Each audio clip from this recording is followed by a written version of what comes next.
একটা রোডে গিয়ে ছাত্রদেরকে আক্রমণ করতে হবে? পরে হিসেব খুঁজে পায় তারা চায় শিবির একটু আসো, একটু মারামারি করো, তারপরে এটাকে দোহাই দিয়ে পত্রিকায় ফ্রেমিং করে, মিডিয়াকে ফ্রেমিং করে তারপরে ক্যাম্পাস দখল করবে। শোনা বাবু, এই সময় এখন 2026 চলে, এটা 90 দশক না, এটা এই সময় পারবে না তোমরা, সেই সময় চলে গেছে। তাদের ভয় ডাকসু চাকসু জাকসু ডাকসু পেরিয়ে পাঁচটা ছাত্র সংসদে তারা গু হারা হারছে, সেই ভয়ে সাকসু নির্বাচন এখনো বন্ধ রেখেছে তারা। আমার মনে হয় দুইটা কোন একটা হতে পারে, চিত্র দুইটা, ছাত্র দলের জন্য অপশন দুইটা। হয় আপনারা দ্রুত মারামারি করবেন, সংঘাত তৈরি করবেন, প্রত্যেকটা ক্যাম্পাসে মারামারি হবে, একটা পর্যায়ে গিয়ে সকল শিক্ষার্থীদের মুখোমুখি হয়ে ক্ষমতার অর্ধেকই আপনাদের পালায় যাওয়া লাগবে। অথবা চিত্রপট 2, আপনারা 5টা বছর ক্যাম্পাসে প্রত্যেকটা সংগঠন তাদের পলিটিক্যাল প্র্যাকটিস জারি রাখবে, আপনারা কোঅপারেট করবেন, শিবিরের বিরুদ্ধে যা মন চায় মিছিল করেন, কিন্তু আক্রমণ করবেন না, মিনিমাম ডেমোক্রেটিক প্র্যাকটিস মেইনটেইন করবেন, ঠিকঠাক মতো 5টা বছর শাসন করবেন। আগামী 5 বছর পরে দেখা যাবে জনগণ কি সিদ্ধান্ত নেয়। অন্তত মাঝ পথে পালানোর ইতিহাস তৈরি হওয়া লাগবে না। এই দুটো অপশন আপনাদের আছে।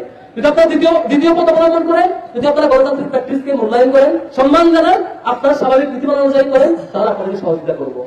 আর যদি বিপরীতটা করেন, জুলাই দেখেছেন আপনারা আমরা কেমন করে ফেসিবাদ বিরুদ্ধে লড়াই ছিলাম, আপনারা আমাদের সহযোগিতা ছিলেন, প্রত্যেকটা স্ট্র্যাটেজি আপনারাও জানেন কেমন করে ফেসিবাদের বুক ঘাট ধরে টেনে নামাইতে হয়, সেটা আপনারাও দেখেছেন। আমরা সেটা আবারও অ্যাপ্লাই করতে হইতে পারে।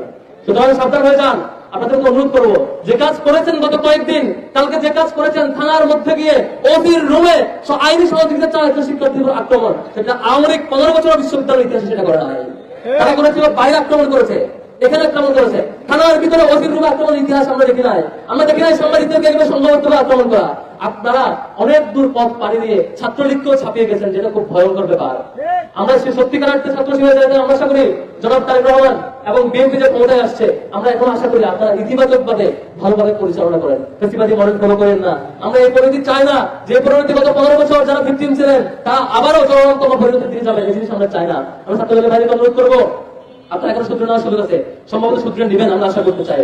তবে এলোমেলো করলে ছাত্র শিবিরের আগের প্রশিক্ষণ, আগের সেই ফেসিবাদ তাড়ানোর কৌশল, আগের যে সাহস, আগের যে রক্ত দেওয়ার প্রশিক্ষণ, আগের যে জীবন দেওয়ার সেই সাহসী স্লোগান ছাত্র শিবির ভুলে যায় নাই, যাবেও না, সাবধান হয়ে যান।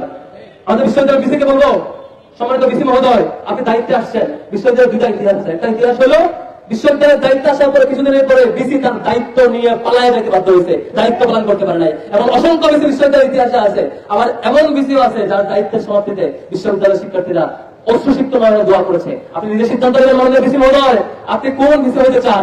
অর্ধেক পথে পালাতে হয় সামনে তেমন বিসি হতে চান, নাকি দায়িত্ব শেষ করে শিক্ষার্থী আপনার জন্য দোয়া করবে সেই বিসি হতে চান? আপনি ডিসাইড করবেন। ছাত্র শিবির শিক্ষার্থীদেরকে বলতে চাই, আমরা ছাত্র শিবির আজকে ডাকসুর এই সামনে দাঁড়িয়ে শপথ করছি, বিশ্ববিদ্যালয়ে কোন শিক্ষার্থীকে গণরুমের ভিকটিম হইতে দিব না ইনশাআল্লাহ। আমাদের জীবন থাকতে এই ক্যাম্পাসে গেস্ট রুম ফিরতে দিব না ইনশাআল্লাহ।